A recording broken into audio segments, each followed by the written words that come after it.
հաճախ է խոսում վերադարձի հնարավորության, ինչ արձագանքներ կան միջազգային, այդ խոսեցիք Պրահայի հանդիպման մասին, ի վերջո, երբ որ ասում են միջազգային հանրություն, կամ միջազգային հանրությունը այսպես է ճանաչում կամ այնպես է ճանաչում, ունենք որոշակի էտապով երաշխիքներ, որտեղ միջազգային հանրությունը ճանաչում է հայերի, իրենց հայրենիքում ապրելու իրավունքը կամ ապագային գոնե միտված ինչ-որ հեռանկարի մասին է խոսում։ Շատ լավ։ Այս հարցի առնչությամբ ես պետք է ասեմ հետևյալը, ուրեմն 1999 թվականի մարտի 11-ին Եվրոպական պարլամենտը ճանաչել է ուրեմն Արցախի հայության ինքնորոշման իրավունքի լեգալությունը եւ լեգիտիմությունը։ Սա ուրեմն այսպես։ Մյուսը վերադարձի մասին, որ անդադ այսպես խոսում են, ճիշտ ասած տարբեր հանդիպումներում երբ հարցնում է, ես ինչ շատ հետաքրքրում է, մարդ ինձ թվում է թե վերադարձ երբ որ ասում են, այդ վերադարձ բառը ասողները այդ միտքը կիսատ են արտահայտում։ Երբ որ միայն ասում են վերադարձ եւ կանգ են առնում այդտեղ։ Միայն շատ բարձ մարդկային տրամաբանական հարց է ցակում։ Երբ որ ասում ենք արցախցիները պիտի վերադառնան, ինչ կարգավիճակ պիտի ունենան այնտեղ։ Իլհամ Ալիևը օրը 24 ժամ հայտարարում է, որ հա, արցախցիները կարող են վերադառնալ, իսկ ով է բան ասում։ Բայց Ադրբեջանի սահմանադրության ներքո պիտի ապրեն։ Այդ մարդը իր թեզը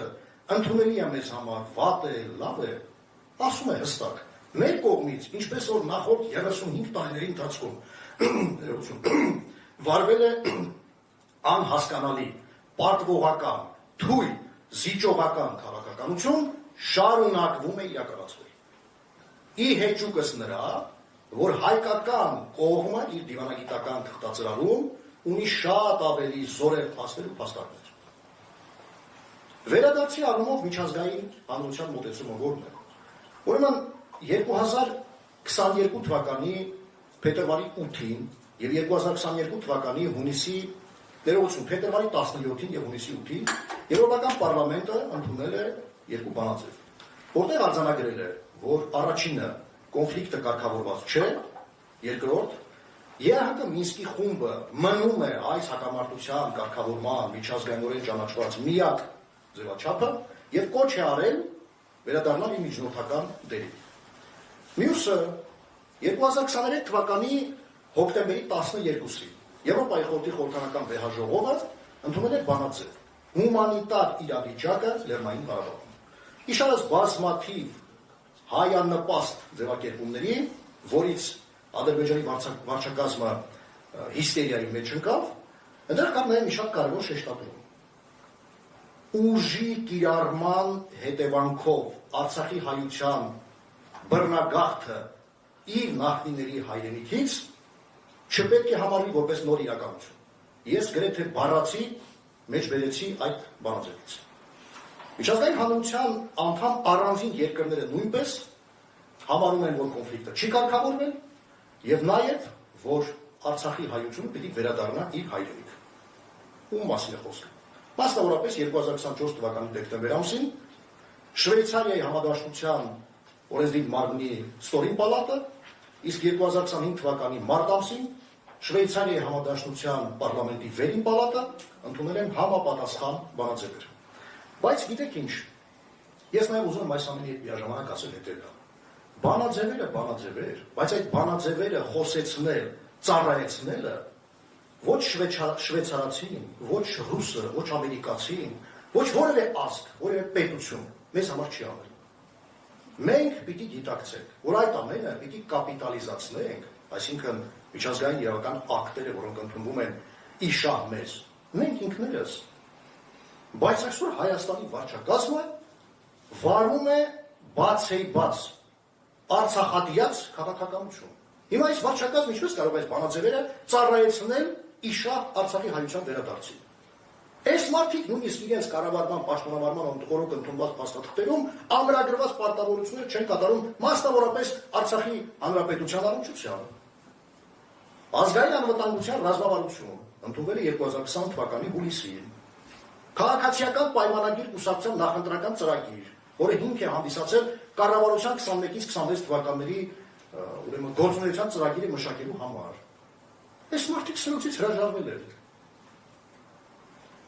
Իսկ ինչ վերաբերում է հաջորդ ապագա վարչակազմին, ես կրկնում եմ, ապագա վարչակազմերը պիտի թոթափեն նախորդ 35 տարիների,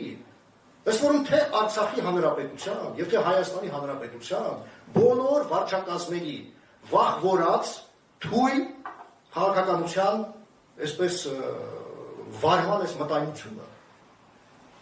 Μα ինչ պետք է անել դրա համար, օրինակ արմատական առումով, որը կարող է լինել օգտակար քայլ, որ մինչև հիմա չի արվել եւ բազմաթիվ առիթներ է Հայաստանը ունեցել դրա համար։ Ես խորապես համոզված եմ, ես առիթ ունեցել եմ իմ հրապարակային խոսքում ասելու եւ հիմա առիթ օգտագործելու կրկնում եմ։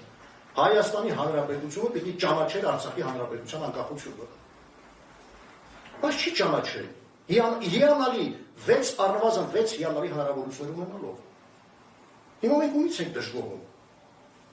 Ռուսաստանը այսպես արեց, Ամերիկան այսպես խոսեց, Մակրոնը այնպես արեց։ Դե ամբողջ աշխարհը ոմես պարտք չի վերջի վերջում։ Տեսեք, ես իմ արտաքին քաղաքական կողմնորոշման առումով հուսամետ չեմ, բայց ռուս-ուկրաինական պատերազմի եւ այս կոնֆլիկտի հետ եթե զուգահեռ տանենք, ինչ արեց Ռուսաստանի նախագահը։ Շատ հանգիստ ճանաչեց Ղրիմը, Լուգանսկը, Դոնեցկը, Խերսոնը, Զապորոժիեն։ Անցկացրեց այնտեղ հանրակրվեր միացրեց Ռուսաստանին, վերջացավ։ Այդ հող այնտեղ Շարլ Միշելն էլ, Ուրսուլա ֆոն դեր Լայենն էլ, ինչքան ուզում եք խոսել, այսօր կան չկա, վաղ չկա։ 2022 թվականի հոկտեմբերին Պրահայում Արցախը ճանաչեց Ադրբեջանի կազմում Շարլ Միշելի միջնորդությամբ։ Հիմա Շարլ Միշելը որտեղ է գա Արցախի հայության ցավին դարման լինի։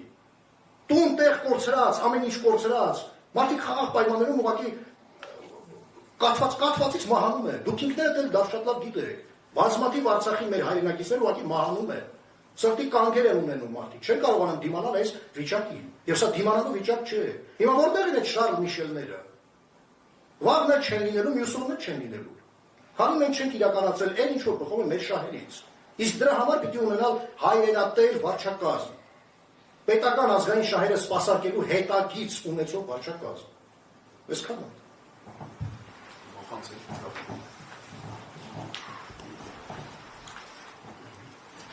Շնորհակալություն եւ վերջին հարցը մինչեւ լսարանի հարցերին անդրադառնալը Տիկին Սահակյան մենք խոսեցինք հիմնական ուրեմն աբերության խոսքի դրսևորումների մասին, խոսույթների մասին ի վերջո կարծես կարող է բաց հարց մնալ թե այդ ամենը ինչքանով է արտացոլում հենց պետական քաղաքականությունը զեկույցում հարուստ նյութ կա բազմաթիվ, ինչպես նշեցի, տասնյակ եւ հարյուրավոր մեջբերումներ կան փորձագետներից, նույնիսկ իրավապաշտպաններից, լրագրողներից, ի վերջո այդ ամենը վկայում է արդյոք, որ դա պետական քաղաքականություն է, հռետորաբանություն է, կարող են ասել, որ մարդիկ իրենց կարծիքն են արտահայտում, դա իրենց համոզմունքն է եւ այսպես շարունակ, սա մի հարց եւ